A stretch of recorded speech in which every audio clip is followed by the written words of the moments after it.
kidogo. Huwezi ukafanya jambo kama una hukumu chanya ndani yako. Huwezi. Lazima uanze kujisuta. Usisubiri mtu akusute. Kusuta atachelewa. Atakuja wakati na miaka 50. Ulikuwa unafanya nini wakati kijana? Yule roho Bwana anakusuta wakati huu. Wewe.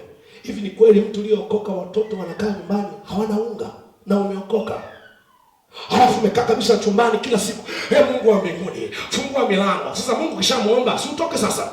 Pita pale sokoni, unawezekana ukapata hata vibarua vya kubeba matenga ya watu. Unaomba, unabaki nyumbani. Mungu akuletea ajira nyumbani kweli?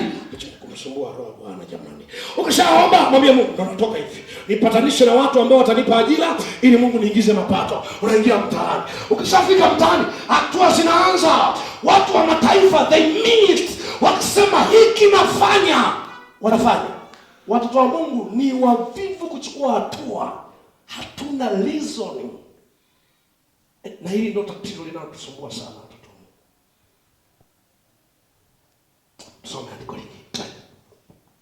Njoo tuongeze andiko hili. Kumbuka tunazungumza roho ya hekima ndani ya Roho Mtakatifu. Wale tulioanza toka mwanzo. Angalia kile kitabu cha Torati 34. Ule mstari wa 9.